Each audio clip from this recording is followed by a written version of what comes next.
এর আগের বার ট্রাম্প শান্ত থেকে জাতীয় ঐক্যে ডাক দিয়েছিলেন। তিনি সিক্রেট সার্ভিসের প্রশংসা করছিলেন এবং কোনো দোষারোপের রাজনীতিতে যাননি। কিন্তু এইবার দেখা গেল যে ট্রাম্প দোষারোপের রাজনীতিতে যাচ্ছেন। তিনি বলছেন এই রায়ান বাইডেন এবং কামালা হ্যারিসের ধারা উৎসাহিত হয়েছেন। প্রথম ঘটনার পরে সিক্রেট সার্ভিস আরো তাকে জোরালো করা হয়েছে, তার যতটা করা দরকার। You have to remember he is not only a nominee, also ex president. তো সে তো দুইটাই সিক্রেট সার্ভিসের যে প্রোটেকশন পাওয়ার কথা সেটা উনি পাচ্ছেন। এখন যেটা হয়েছে তার এই পপুলারিটি নিচের দিকে যাচ্ছে। এখন এটাকে কিভাবে টার্ন অ্যারাউন্ড করা যায় একটা সুযোগ পেয়ে গেছে। সুযোগটা সে করে নাই, কিন্তু সুযোগটা হয়েছে ন্যাচারালি। তার প্রতি হেট্রেড আছে, এটা আমি টোটাল কন্ডেম করি, কিন্তু সেটাকে এখন তার স্পিন করছে তার দিকে। ট্রাম্প একটা অভিযোগও করছিলেন। আজকে তিনি ফক্স নিউজকে যখন ইন্টারভিউ দিচ্ছিলেন তিনি বলছিলেন যে এর আগে কামালা এবং বাইডেন বারবার করে বলছিল যে ট্রাম্প গণতন্ত্রের জন্য শত্রু। তাদের এই বক্তব্যে উৎসাহিত হয়ে অনেকে ট্রাম্পের উপর আক্রমণ করার জন্য উৎসাহিত হচ্ছে বলে ট্রাম্প মনে করছেন।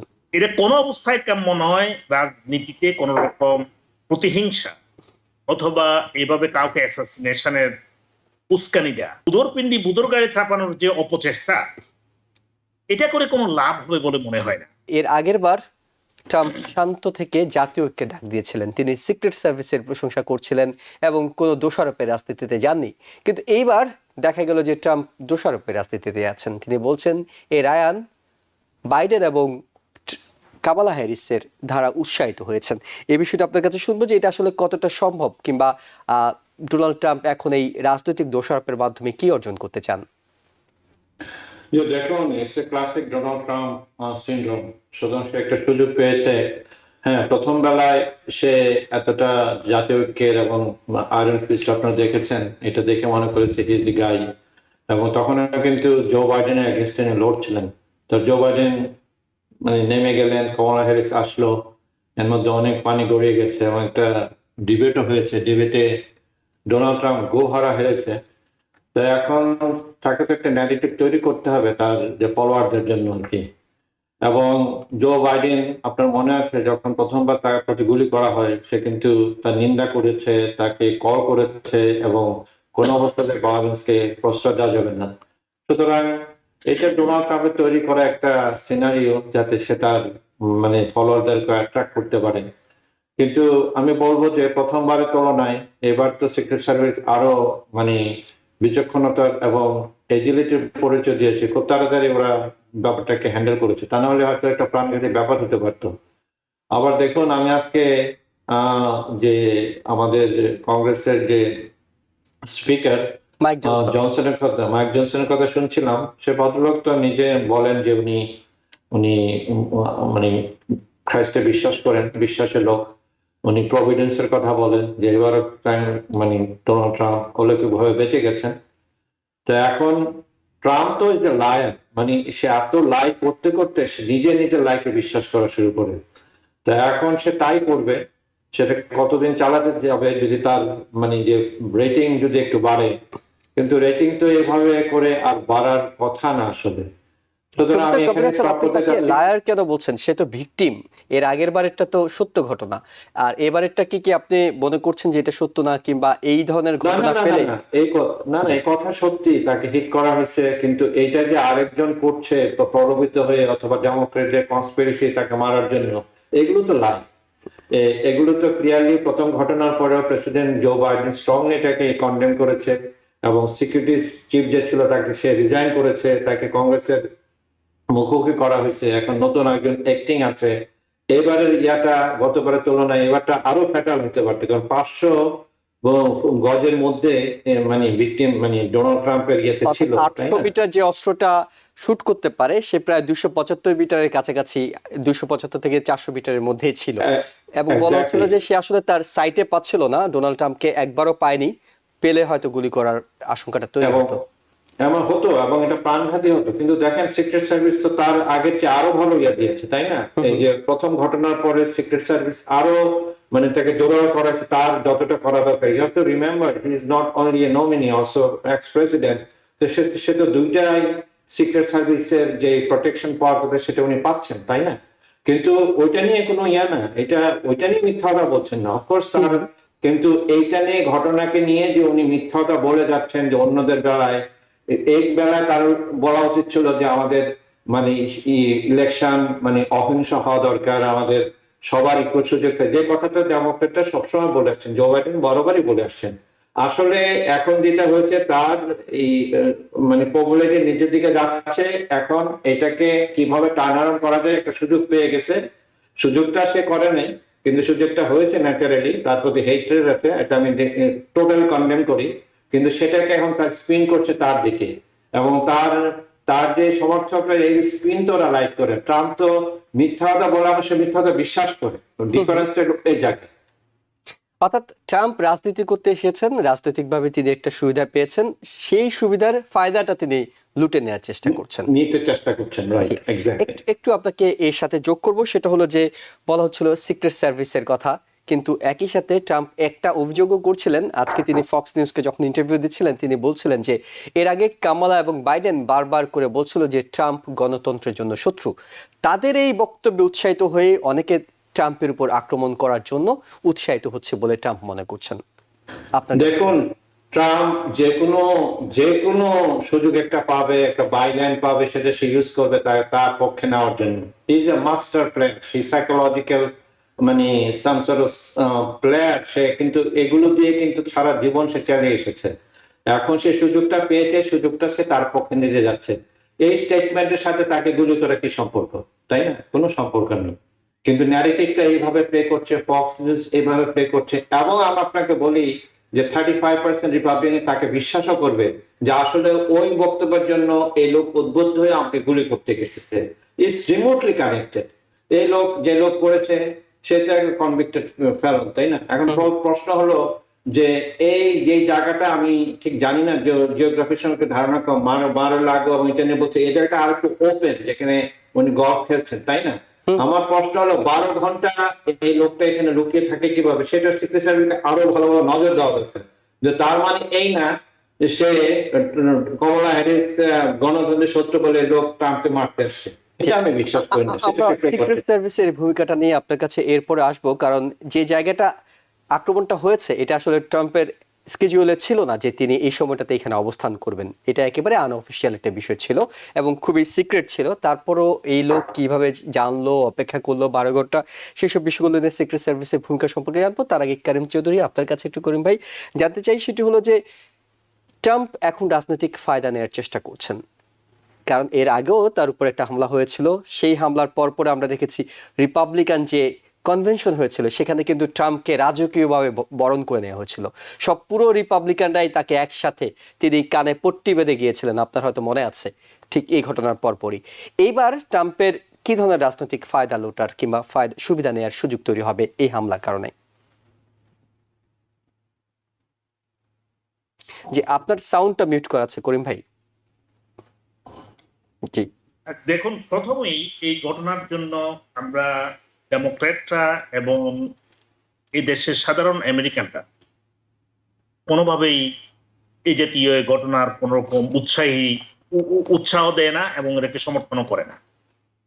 আপনি জানেন যে ডেমোক্রেটরা গতবারের ঘটনার পরে অ্যাসাসিনেশন অ্যাটেম্পট, তখন ডেমোক্রেটিক পার্টি না শুধুমাত্র ক্ষমতাসীন প্রেসিডেন্ট তিনি নিজেও কল করেছেন এবং তার যে নিরাপত্তার বিষয়ে যদি কোনো এক্সট্রা কোনো সতর্কতা নেওয়া দরকার সে বিষয়ে সার্বিক সহযোগিতার আশ্বাস দেওয়া হয়েছে হোয়াইট হাউস থেকে এবং প্রশাসন থেকে। এটা কোনো অবস্থায় কাম্য নয়। রাজনীতিতে কোন রকম প্রতিহিংসা অথবা এভাবে কাউকে অ্যাসাসিনেশনের উস্কানি দেয়া, এবং ট্রাম্প যেটা বলছে যে ডেমোক্রেটরা উস্কানি দিচ্ছে, রাজনীতির ভাষাটা যদি ট্রাম্প বুঝতো তাহলে আমাদের এখানে 6 জানুয়ারি হতো না। যার ফলে কারা কি ধরনের উস্কানি দিচ্ছে সন্ত্রাসের জন্য আমেরিকানরা পরিষ্কার করে বুঝতে পারছে। অতএব উদরপিণ্ডি বুদর গায়ে চাপানোর যে অপচেষ্টা, এটা করে কোনো লাভ হবে বলে মনে হয় না। পতন যেভাবে শুরু হয়েছে, সব নাম্বারগুলো যেভাবে বিভিন্ন সুইং স্টেট থেকে আসতেছে, এতে করে তার এখন মনে খুব ভয় ঢুকে গেছে। যার ফলে ডেমোক্র্যাটদেরকে তারা যাতে আর তার বিপক্ষে শক্তিশালী কোনো অবস্থান নিতে না পারে সেই জন্য এটা দিয়ে সে নিজেকে আসলে একটা অনেকটা সেভ দ্য ফেস, এটা একটা অবস্থান আর কি, যে এটা করার। তবে আমরা মনে করি বর্তমানে তার যেহেতু this is the second attempt, আমরা যতটুকু জানছি মধ্যে, যদিও ঘটনার বিস্তারিত আরো হয়তো আসবে আগামী দিনগুলোতে, ওয়েল ডিটেইল আমরা জানতে পারবো, it is too quick comment করার জন্য। যতটুকু আমরা নিউজ মিডিয়াতে দেখছি তাতে মনে হয় যেন this is the second attempt তাকে করা হয়েছে।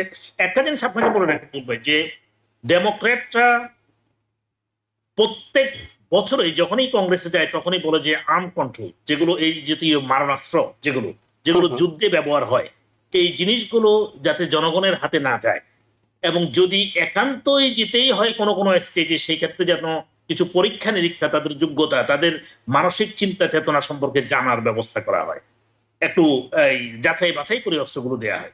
রিপাবলিকানরা প্রত্যেকটা সময় এই বিলটাকে ব্যাটো দিয়ে আসছে যার ফলে আজকের এই জাতীয় মারণাস্ত্রগুলো, যেগুলো AK-47 রাইফেল, মানে একই সময়ে অনেকগুলো মানুষকে হত্যা করা যায়, এরকম অস্ত্র তো সাধারণ মানুষের ক্ষেত্রে আপনার পার্সোনাল সেফটির জন্য দেওয়ার কোনো কারণ হয় না, এটা যুদ্ধ ক্ষেত্রে মাত্র ব্যবহার হয়। তাহলে আমাদের রিপাবলিকান বন্ধুরা যদি কোনো আসলে এখনো ইচ্ছা করে, যেমন আমাদের মাইক জনসনের কথা বলছেন স্পিকার, খুব বড় বড় কথা বলছেন, why not you take a bill to the floor and solve it totally right there?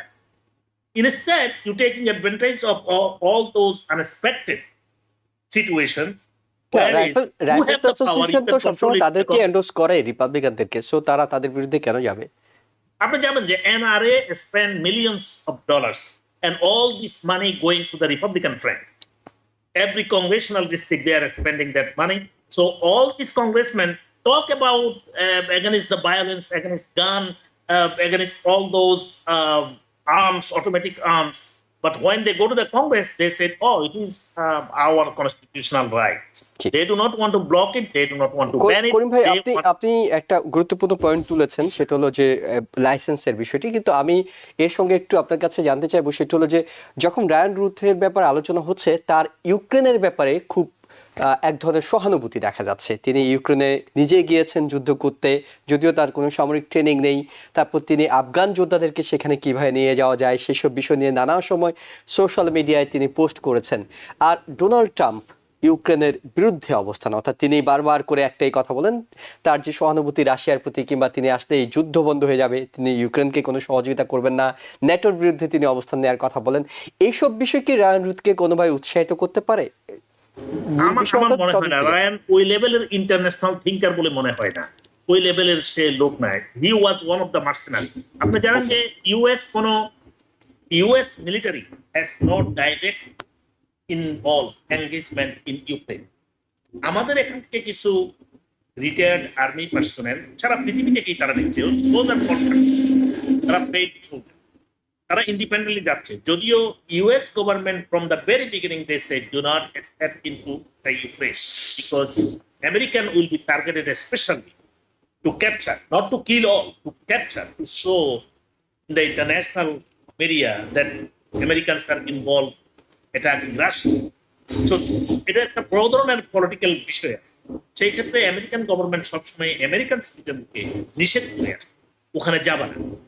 অতএব রায়ান রুথ যদি কোনো সেই কথা এখন বলে যে আমি ইউক্রেনের সাথে সিক্রেটের জন্য আপনাকে by president, I don't think so it will be accepted. How much? I don't think so there is any ground. But যে কথাটা আমরা বলবো হয়তো তদন্তের পরে আসল কারণটা জানা যাবে, যে যেহেতু আগের যে আততায়ী ছিলেন তিনি মারা গিয়েছিলেন, এখন যেহেতু রায়ান রুথকে জীবিত ধরা হয়েছে, হয়তো তার কাছ থেকে তদন্ত সংস্থাগুলো বের করে আনতে পারবে। প্রফেসর জুয়েল ভাই, আমি একটা জিনিস অ্যাড করতে যাচ্ছি করিম ভাইয়ের সাথে। এই যে দেখেন, এই যে সেকেন্ড অ্যামেন্ডমেন্ট, যে গান নিয়ে যে কথাটা করিম ভাই বললেন, যে জনসন চায় এখনই সে বিল আনতে পারে, এখনই একটা বিল পাস হয়ে যেতে পারে। একটা জিনিসটা অনেকবার চেষ্টা করেছে, ইউনিভার্সাল ব্যাকগ্রাউন্ড চেক। সে একজন ফেলনের কাছে কিন্তু গান বিক্রি করা যাবে না, কিন্তু এই ইউনিভার্সাল একটা জিনিস, সিম্পল একটা জিনিস করে, তাহলে অনেক গান ভায়োলেন্স কমে যাবে। আরেকটা ব্যাপার হলো দেশের সেকেন্ড অ্যামেন্ডমেন্ট, এটা কালচারাল, নট লজিক্যাল। যে 1776 যখন মানে বিল অফ রাইটস হয়েছে, এটা করা হয়েছিল যে যদি রাষ্ট্র কখনো জনগণের বিরুদ্ধে যায় তারা আর্মস তুলতে পারবে। তারপরে তার ব্যক্তি স্বাধীনতার ব্যাপারটা, সিকিউরিটির ব্যাপারটা নিয়ে এসেছিল। তখন কি ছিল? তখন ছিল টোটা বন্দুক, তাই না?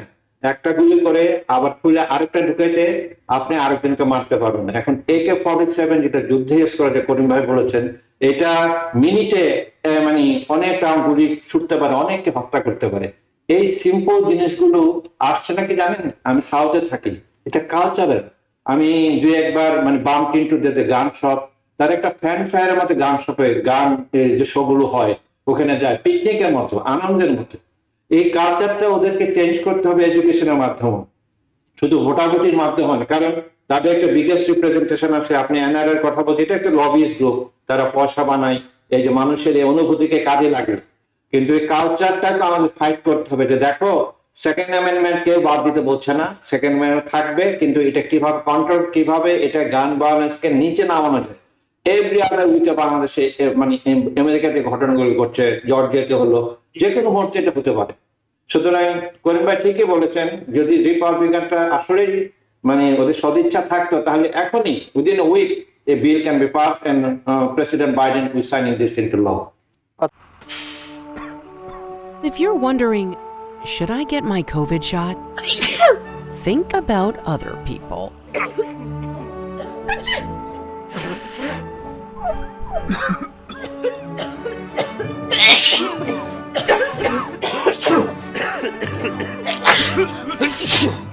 Set a date to get your COVID shot and RSV if eligible.